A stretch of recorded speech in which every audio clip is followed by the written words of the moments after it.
बच्चों NCERT exemplar का very short type of questions चल रहा है इधर पे। क्वेश्चन नंबर 1.16 सर, आप एग्जाम्पलर का स्पेलिंग फिर से गलत लिखे थे। क्वेश्चन पे ध्यान देते हैं बेटा। The dimensions of an atom are of the order of angstrom. बहुत छोटा होता है, सबको पता है। Thus, there must be large electric field between the protons and electrons. ठीक बात।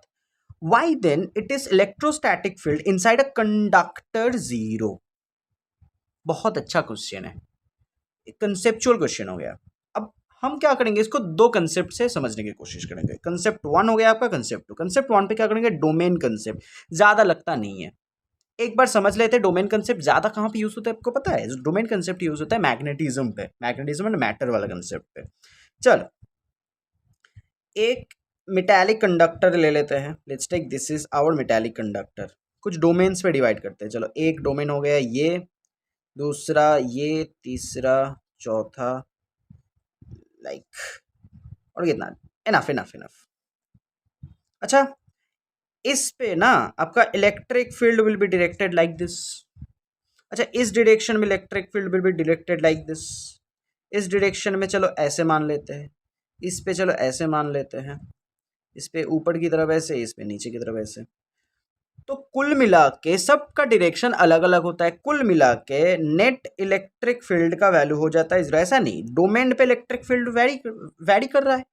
हर एक डोमेन पे एक एक टाइप का इलेक्ट्रिक फील्ड होता है। Summation of the electric field zero हो जाता है, इसीलिए सर कंडक्टर के अंदर जीरो होता है। ये डोमेन कंसेप्ट से हो गया, बट फील नहीं आया सर इसमें। अब थोड़ा फिजिक्स का फील लेते हैं कंसेप्ट 2 पे सर, जो आपको लिखना भी है, समझना भी है। इसको थोड़ा एक पार्ट बना लेते हैं। चलो, इधर पे आपका एक ZE मान लेते हैं, एक न्यूक्लियस है। आउटर मोस्ट शेल को लेते हैं। इस पे क्या हो रहा है, एक छोटा सा इलेक्ट्रॉन है। अरे सर, छोटा सा क्यों बोल दिया? इलेक्ट्रॉन क्या होता है तो पता नहीं। इलेक्ट्रॉन ना तो पार्टिकल ना तो वेव, कभी कभी पार्टिकल कभी कभी वेव। अभी मान लेते हैं पार्टिकल है। बोर का कंसेप्ट समझो।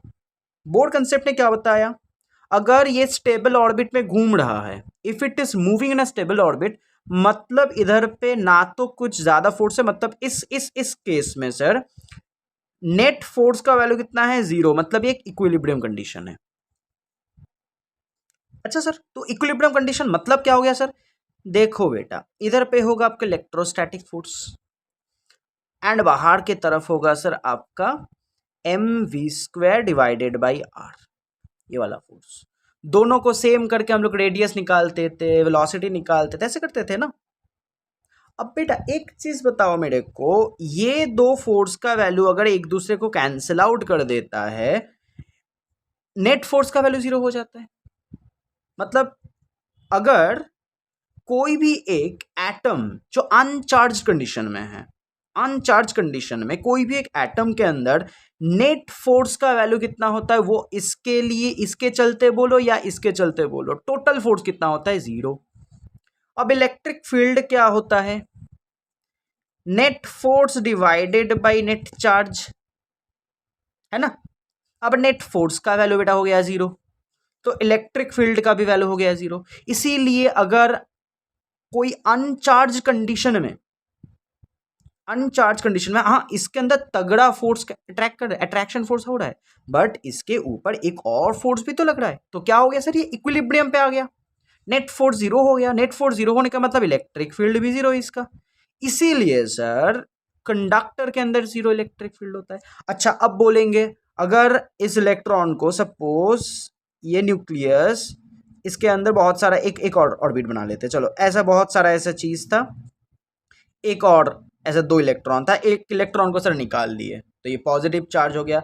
सर इस कंडीशन में ना अगर एक इलेक्ट्रॉन निकाल दे और एक इलेक्ट्रॉन डाल भी दे, इलेक्ट्रॉन को निकाल दिए और डाल भी दिए, इस कंडीशन में ना सर क्या होगा, इस कंडीशन में ये जो इलेक्ट्रॉन आएगा, आप सेमीकंडक्टर पे जाके हम लोग बात करेंगे, ये ना वैलेंस बैंड पर नहीं आता सर, ये वैलेंस बैंड पे आता ही नहीं, ये कंडक्शन बैंड पे आता है।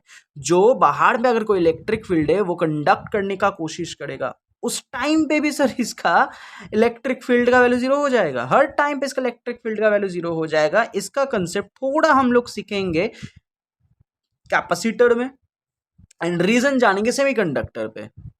बट द फैक्ट इज आपको आई थिंक समझ में आया why the electric field inside is zero. पहला बात हो गया इक्विलिब्रियम कंडीशन के चलते। दूसरा बात हो गया अगर एक्स्ट्रा इलेक्ट्रॉन आ गया या एक्स्ट्रा इलेक्ट्रॉन चला गया वो वैलेंस बैंड से कहां पे जाता है, कंडक्शन बैंड पे जाता है। What is valence band, what is conduction band, ये बाद में बात होगा।